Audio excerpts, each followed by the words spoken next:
ভোলার দৌলতখানে বরফ কলের গ্যাস সিলিন্ডার বিস্ফোরণে সিদ্দিকা খাতুন নামে এক বৃদ্ধা নিহত হয়েছেন। এই ঘটনায় আহত হয়েছেন ১৫ জন। শনিবার রাতে পৌরসভা ৩ নম্বর ওয়ার্ডের সুইস গেট সংলগ্ন খোরশেদ আলম দরবেশের বরফ কলে এই দুর্ঘটনা ঘটে।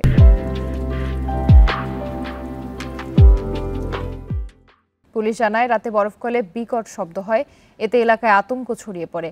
এ সময় বরফকলের ঘরের টিনের চালা এবং ওয়াল ফেটে পাশের বাড়ির ওপর পড়ে।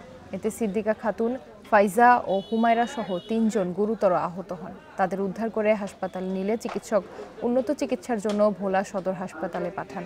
সেখানে সিদ্দিকা খাতুনের মৃত্যু হয়।